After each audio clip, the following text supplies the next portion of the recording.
tarde.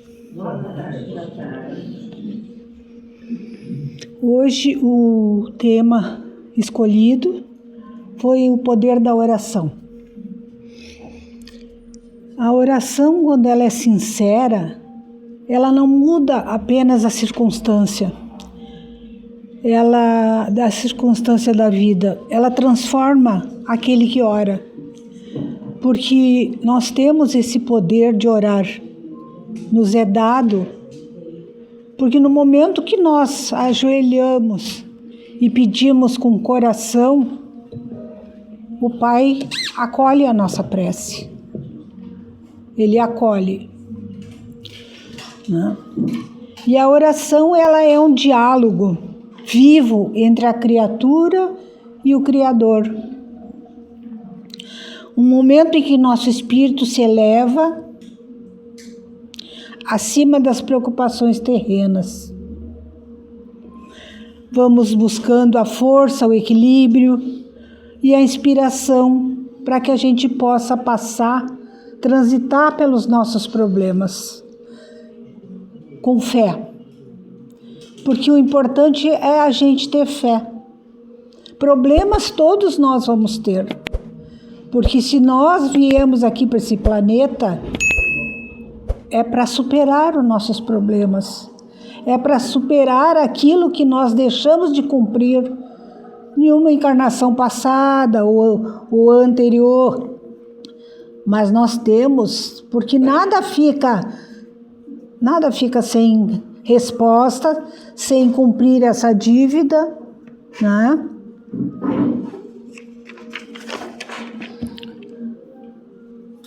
Na doutrina espírita, a oração é considerada uma das ferramentas mais poderosas para o nosso crescimento espiritual.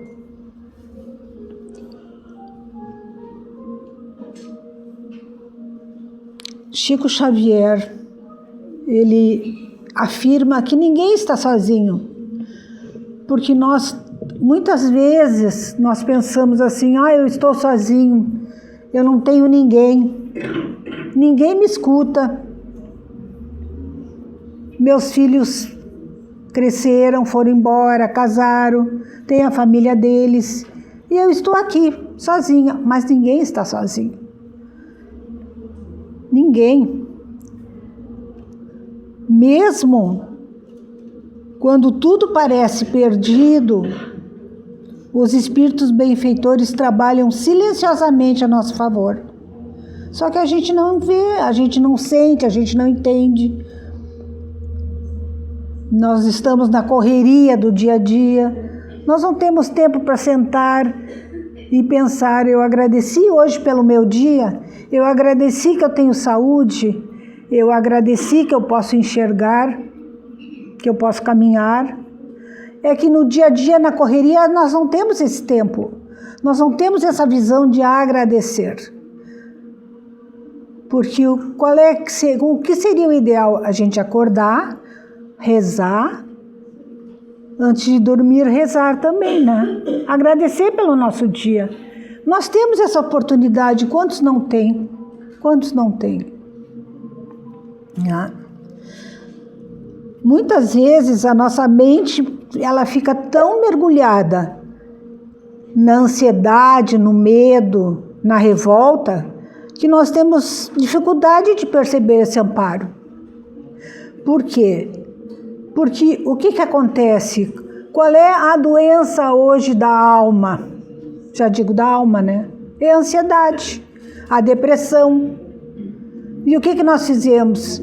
A gente corre em busca de um remedinho, porque aquilo vai nos salvar, aquilo vai nos tirar o sintoma, mas a causa vai ficar. A causa vai ficar. Nós podemos nos encher de remédio. Claro que às vezes é necessário, eu não vou dizer que não. Mas muitas vezes é a falta de resposta. É a falta de ir buscar aquilo que nós almejamos, mas está longe de nós. E não está longe de nós. Porque Deus está junto de nós, Ele está vendo tudo. Apenas não é no momento que a gente quer. Não é no momento que a gente quer. Porque ao seguinte também, nós temos o livre-arbítrio, mas também nós temos as nossas dívidas a pagar. Seria muito bom se ele nos aliviasse de tudo, tirasse todo o nosso sofrimento. Não, hoje acabou, tu não vai sofrer mais. Mas o que nós fizemos? Não vai ser assim, né? Deus é nosso Pai de amor, de bondade, mas quando nós viemos, nós tínhamos a consciência do que nós íamos enfrentar. Só que a gente não sabe, na encarnação de hoje, o que nós fizemos. Mas lá está escrito, tu vais passar por isso, vais passar por aquilo. E nada melhor que uma oração, que a prece feita com fé, com esperança, para aliviar o nosso sofrimento. Porque sofrer, todos nós sofremos, quer de um jeito, quer de outro. Todos nós temos uma matiz de sofrimento. Ninguém veio aqui para passear. Nós viemos resgatar aquilo que nós fizemos. Vamos chorar? Vamos chorar. Vamos sofrer? Com certeza. Mas não é por maldade que vamos sofrer. É uma maneira educadora que a gente se transforme. É uma maneira educadora, didática.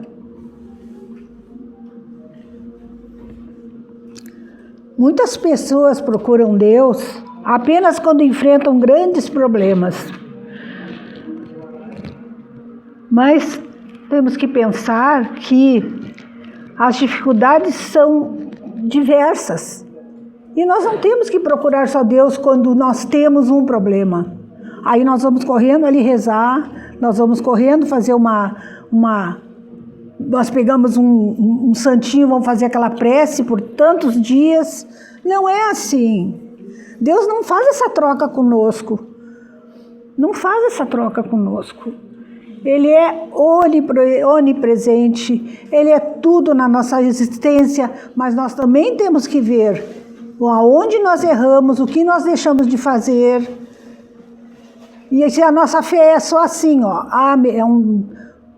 dá lá, recebe a cá. Não, não é assim. Não é assim.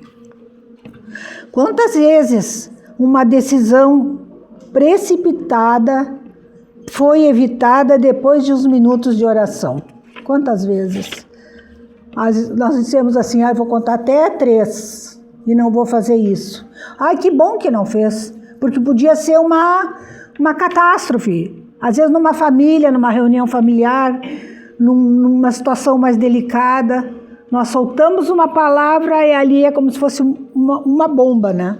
E muitas vezes orando nos dá aquela tranquilidade de acertar, mesmo não querendo acertar. Porque às vezes nós queremos é conflito mesmo, né? Quantas palavras que poderiam ferir alguém deixaram de ser ditas porque a alma encontrou paz antes de agir. É isso que eu estou dizendo.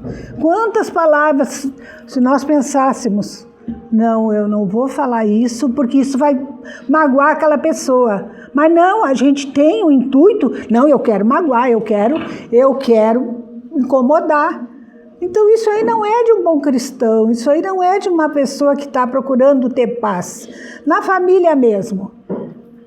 Muitas famílias, elas vêm para se ajustar, porque eram inimigos, tinham conflitos, aí encarnam todos juntos de novo. Deus dá essa chance, não, tu vai naquela família, tu vai ser pai, o pai que tu não foste, tu vai ser filho, vai aprender a respeitar pai e mãe, descem, aí reencarnam. Aí é o maior conflito, nada com nada, ninguém se ajusta. É a maior família disfuncional que pode ter naquela redondeza ali. Por quê? Porque não entenderam. Não entenderam que a reencarnação é uma chance da gente acertar. Ninguém veio por acaso, ninguém nasceu. Eu quis nascer porque eu quero ter outro semblante, eu quero ter outra feição, quero ser loira, quero ser morena. Não! Vieram para acertar. E quantos não acertam? Chega ali e bate na trave. Aí voltam. Ai, será que eu acertei? Não. Pode voltar para a fila que tu vai de novo. Mas eu não quero com aquela pessoa. Mas é com aquela pessoa que tu vai. Porque aquela pessoa que tu não te acertou, que tu tinha que ter te acertado. Aí vão chorar, vão se lamentar. Aí vão orar. Aí vem a oração. Eu vou orar, quantas orações precisa? Quantos dias eu passo ajoelhado? Não. Tu encarnou, criatura, tu teve toda a chance do mundo. Por que tu não cumpriu o que tu prometeu? Não para mim. Alguém mais da escala superior vai dizer, não para mim, tu prometeu para ti mesmo que tu ia te ajustar. E aí, é como se eu repetisse de ano. Rodei, sabe? Rodei. O professor foi lá e disse, tu me perdoa, mas tu não atingiu os objetivos. E aí vamos tudo de novo. Aí tu olhas assim, não, mas é com aquela ali não, pelo amor de Deus, é com aquele ali que tu vai. É o teu maior teste. É o teu maior teste, é com aquele ali que tu vai voltar. Não sei que papel, se pai, mãe, filho, não se sabe, né? Aí é a escolha do mundo espiritual. É a escolha que tu vai fazer. Porque se tu quer te ajustar, vai ser a pior escolha, o pior teste que tu vai ter que passar. Então, por que nós não vamos orar pedindo ao Pai que a gente acerte nessa encarnação, que a gente faça tudo certinho, para não ter que voltar? Aquele que a gente não gosta, a gente tem que tratar melhor ainda, porque eu não quero voltar com ele ou com ela. Então, deixa eu acertar com essa pessoa. Deixa eu orar pelo esse inimigo. Que é prova maior do que orar por um inimigo? Prova maior que o teu espírito está em bom adiantamento. Porque orar pelo amigo, pela filha, pelo filho, pelo marido, é muito fácil, né? Mas orar por um inimigo, precisa, como é que se diz? Ter couro duro, né? Porque é difícil orar, eu vou orar para o meu inimigo. Mas tem que ser de coração. Tem que ser de coração. Segundo Emmanuel, o mentor do Chico Xavier, a oração não muda a Deus. Ela muda quem ora. E quando oramos sinceramente, deixamos de olhar apenas nossos problemas imediatos e começamos a perceber que existem outros propósitos que nos conduzem. Essa mudança interior traz reflexos profundos. Uma pessoa dominada pelo medo, ela encontra coragem. Quem estava em desespero recupera a esperança. Quem carregava ódio começa lentamente a aprender o perdão. Quem se sentia sozinho percebe que nunca esteve abandonado. Quantas pessoas, né? Principalmente na terceira idade, se sente sozinho, abandonado. E não está. Ninguém está sozinho. Ninguém. Nós sempre temos alguém nos cuidando. Pode a gente não enxergar, mas tem. Os mentores espirituais estão nos cuidando. Tem uma falange de bons espíritos. Nossos familiares, quando é possível, vêm nos visitar. Ninguém está sozinho. Muito se fala em solidão. Mas a solidão não precisava acontecer dessa maneira tristonha como nos colocam. Nós temos uma vida social. Nós temos. É só querer. É só ir tomar um sol, visitar um abrigo, visitar uma pessoa num hospital, que nós temos a certeza que melhoramos logo em seguida. Porque a gente se sente útil. Esse é o segredo, se sentir útil.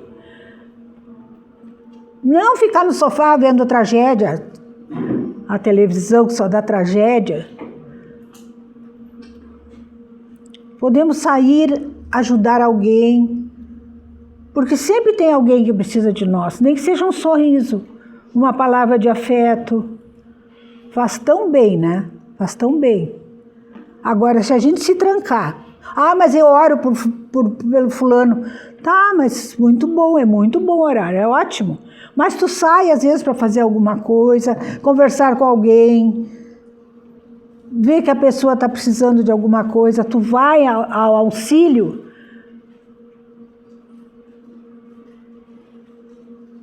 Um vizinho mesmo que precisa de nós, tu consegue bater na porta e te colocar à disposição se precisar alguma coisa. É tão bonito, é tão bom, né? Só que a gente trabalha muito com o egoísmo e com o orgulho. E isso não leva a nada, isso só nos atrasa. Só nos atrasa. O orgulho, então, é um vírus que nós temos que eliminar da nossa vida. E a gente vê tanta gente orgulhosa, né? Tanta gente que... às vezes eu digo assim, mas por que não vai lá no cemitério, vamos dizer? Eu não gosto de dizer, mas por que não vai no cemitério ver no que nós acabamos? Onde nós acabamos? Que o maior ossinho que fica nosso é o fêmur, mais nada. Nós viramos nada, pó. E é orgulho para quê? Porque eu sou isso, eu tenho aquilo. Tu tem por enquanto, criatura, mas não é teu, não te pertence. Nada nos pertence, a não ser as nossas boas atitudes. Esse vai ser o passaporte para quando nós chegarmos lá naquela pontezinha, vai ser o nosso passaporte. O que fizeste com teus talentos? Né? Porque eu tive isso. Não é ter, é ser. O que fostes? Ter, tudo ficou lá. O ter ficou lá para brigarem, para se avançarem, metade fica para cada um quarto fica para cada um. Não, é o ser, como é que tu fostes como cidadão, como cidadã, como uma pessoa espírita ou qualquer outra religião. Tu ajudaste alguém ou tu passaste por uma pessoa que estava no frio e apenas era transparente para ti, não existia. Então, tudo isso nós temos que pensar nas nossas orações, elas também têm que ter prática. Teoria é muito bonito, teoria tu abre um livro, lê, tá feito, pronto. Mas e a prática? E a prática? Ler, todo mundo lê, ou se gostam de ler. A oração, ela não elimina automaticamente todas as dificuldades da vida. Muitas provas, digo eu, fazem parte do nosso processo de evolução espiritual. Entretanto, a oração oferece algo mais valioso. Força para atravessar essas experiências sem perder a fé. Na visão espírita, nossos pensamentos possuem natureza vibratória.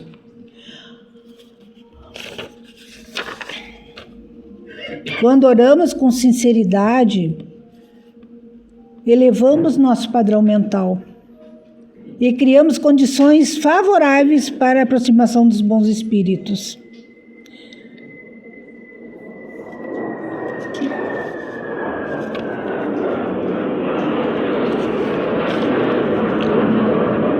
Cada prece sincera representa uma semente plantada no campo da alma. Algumas florescem rapidamente, outras necessitam de tempo. Mas nenhuma oração feita com fé se perde diante de Deus. Deus nunca abandona seus filhos. Mesmo no silêncio, Ele continua trabalhando. Se hoje você enfrenta dificuldades, não desanime. Reserve alguns minutos do seu dia para conversar sinceramente com Deus. Não se preocupe com as palavras bonitas. Fale com simplicidade, com humildade, com sinceridade. E muitas vezes, antes mesmo que a situação externa mude, algo extraordinário acontece dentro de nós. a ansiedade diminui, a esperança retorna, a coragem renasce, a paz volta a habitar nosso coração. E descobrimos que Deus esteve todo o tempo junto de nós. Nós é que não sentíamos. Nós é que não tínhamos a capacidade de sentir. Por quê? Porque nós estamos preocupados com o hoje, com o aqui e agora. Aí nós vamos nos preocupar com Deus quando algo bem mais grave acontece. Aí aquilo tudo não tem valor. Não tem valor, nada tem valor. Porque eu quero é ter saúde, quero ter meus entes queridos comigo. Aí Deus volta a ter seu papel principal. Ou do contrário, nós vamos vivendo. Vamos vivendo. Porque se não nos acontecer nada, Deus fica ali. Ó, fica aqui, que está tudo bem. Mas quando nos acontece, Ele é o primeiro a surgir. Aí nós vamos rezar, nós vamos pedir, nós vamos fazer promessa. Mas do contrário, Ele está ali no seu cantinho. É pai, é um pai que ama seus filhos, é um pai amoroso. Mas e nós? Qual é o nosso papel? Orar só quando troveja? Não, né? Nós temos que orar até com o sol brilhando, como está hoje. Nós temos que agradecer. Pedir a gente pede, é do ser humano, mas agradecer é difícil. Agradecer por amanhecer, com saúde, com disposição, por poder sair da cama e ir trabalhar. Se não trabalhar, ir até a cozinha fazer uma comidinha para os filhos, para o marido, ou para quem quer que seja. Ir dar um abraço na mãe, no pai. Quem não valoriza seu pai e sua mãe, né? Não vai valorizar quando perder. Não, aí, ai, que saudade, eu tinha do meu pai. Tu teve todo o tempo do mundo. Será que teu pai e tua mãe partiram sem ganhar um abraço? Sem fazer uma oração no Evangelho do Lar com eles? Tem livros que a gente vai fechar, mas depois de ler até a última página. Aí é bom, aí faz bem. Aí nós podemos deitar e pensar, eu cumpri a minha tarefa, até a última página do livro. Do contrário, nós vamos ficar sempre com aquela culpa. Ai, podia ter feito mais. Mas por que eu não fui lá aquele dia conversar? Por que eu não sentei uns minutos para conversar? Secar as lágrimas da minha mãe, do meu pai. Não, eu não tinha tempo, eu tinha que ir para a rua, eu tinha que aproveitar. Então, tudo isso nós temos que considerar. Porque depois que for, não adianta a gente lamentar. Não adianta. Quem nos amou, quem nos cuidou, quem nos deu a vida. E às vezes nós não fizemos uma prece. Como será que está? Eu vou fazer uma prece para que ele esteja em bom lugar. Que esteja num ambiente de luz, de harmonia, de paz. Que os bons espíritos o tenham acolhido. Mas às vezes nem isso a gente faz. Nem uma prece para eles. E aí é o egoísmo gritando, né? Nós não temos que ser egoístas. Nós temos que ser caridosos. Temos que ter gratidão. Porque muitas vezes a gente passa por essa vida e não sabe o sacrifício que nos dedicaram, que fizeram por nós. A gente não sabe. Porque ninguém vai ficar se exibindo. Eu deixei de fazer isso para fazer isso por ti. Eu deixei de comer coisa melhor para te alimentar. Não. Porque não é para essa pessoa que nós temos que dar a explicação. É para aquele lá em cima. Aquele lá em cima que tem que ter tudo anotado o bem que nós fizemos. Porque aqui, o bem que tu faz hoje pode ser jogado no lixo no outro dia. Mas o Pai, ele vê tudo, ele sabe tudo. Ele sabe tudo. A ele a gente não consegue enganar. Não podemos ser dissimulados, mentirosos, nada disso. Ele sabe tudo da nossa existência. Então, o conselho que... Nem é conselho, eu não posso dar conselho. Mas a sugestão que eu dou para quem ainda tiver pai e mãe, que é tão bom, né? Que eu sinto falta dos meus até hoje. Chegue em casa. Chegue e dá um abraço bem apertado no seu pai e na sua mãe. E agradeça. E diga obrigada. Obrigado por tu não ter desistido de mim. Pode ser um filho problemático. Pode ser um filho teimoso. Um filho, como se diz, vida louca, né? Mas vai lá, agradeça. Dá um abraço, dá um beijo na sua mãe. E diga, eu te adoro, eu te amo. Obrigada por tu não desistir de mim. Obrigada por tu ser o meu porto seguro. Que o meu barquinho vai nas ondas, vai, mas sempre volta porque tem o porto seguro ali me esperando. Sabe? Então, que coisa melhor que isso? Porque o dia que eles fecharem os olhos, nós vamos estar tranquilos. Nós vamos pensar assim, cumpri minha missão.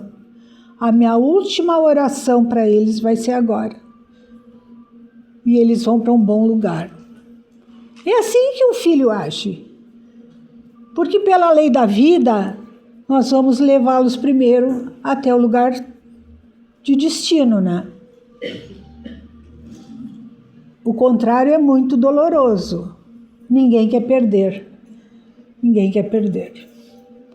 Mas também faz parte. Então nós temos que orar pelos filhos, pelos pais, por todos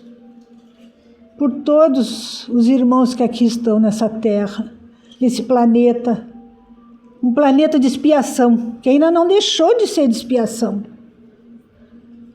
porque não conseguimos ainda, não conseguimos.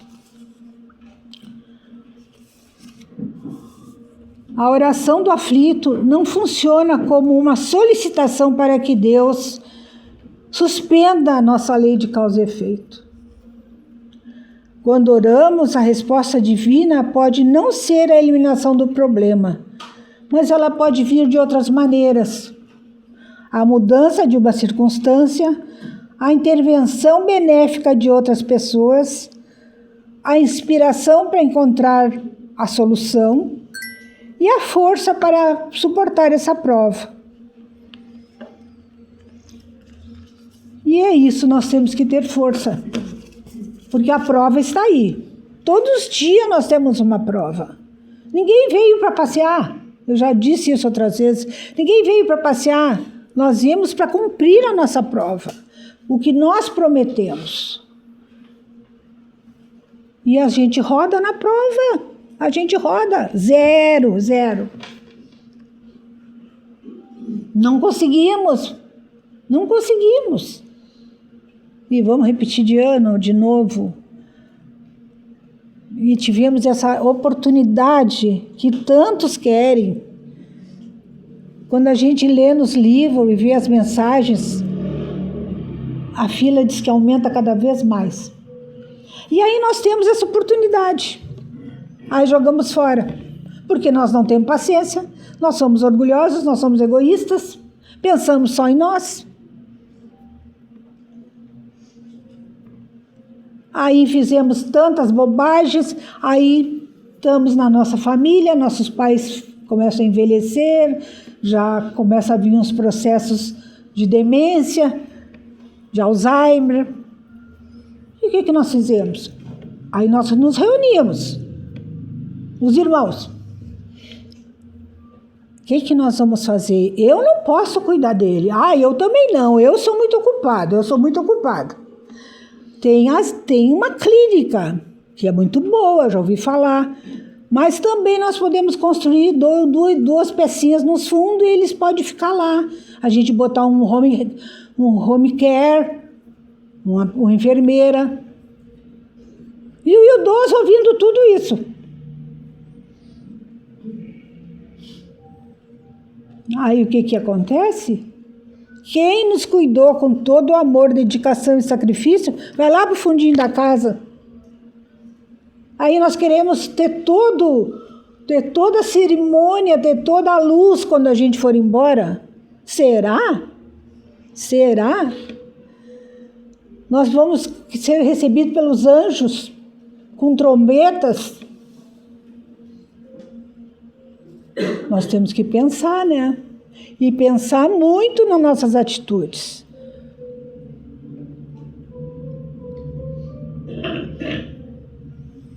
Primeiro quem nos criou. Primeiro quem nos cuidou. Primeiro quem passou a noite em claro conosco. Depois esses nossos planos egoístas. Por isso que nós temos que orar. Nós temos que orar e muito. Porque nós somos cheios de defeitos. Cheios. E não é um nem dois. Nós temos dezenas de defeitos. E será que a encarnação nos deixou pior? Nós temos que só pensar, né? Nós temos que orar, orar e orar. Pedir perdão. Porque quando vem esses pensamentos, nós temos que pedir perdão. Não tem outra alternativa. Eu sempre digo, momento que tu colocar o teu pai, tua mãe num asilo, tu pode já te preparar. Há casos e casos, mas os casos que eu assisti, porque eu sou psicóloga, não foram muito bons. A sensação é de se livrar, mas a sensação que eu tive nos abrigos que eu trabalhei foi muito ruim. Do filho pegar o cartão da aposentadoria e ir lá levar uma maçã, 2 laranjas. Aí eu não podia deixar, né? Eu tinha que intervir. Aí eu era ofendida, era xingada. Por quê? Porque eu via que a pessoa estava definhando. Qual é o idoso que vai passar com uma maçã, 2 laranjas? Aí tu não consegue. Aí tu que não consegue. Tu tem que orar cada vez mais, em dobro, em dobro, em dobro. Eu estou dizendo que tem casos e casos. Até eu ia dizer isso. Não vamos generalizar. Não. Mas, infelizmente, onde eu passei, eu não tive essa tranquilidade. E também era paga, as casas eram pagas. Mas é isso. São aprendizados que a gente leva para a vida, né? Ninguém é uma tábua rasa. Nós vamos preenchendo a nossa vida com experiências, com outras muito boas, outras não tanto, outras tristes. Eu quero agradecer, então, pela paciência de me ouvirem e espero que todos orem, tenham paz e que Deus cuide de cada um. Coloque uma luz em cada um, na sua casa, na sua trajetória, no seu caminho, e esteja sempre acompanhando vocês. Coloque um anjo da guarda junto de cada um. Que assim seja.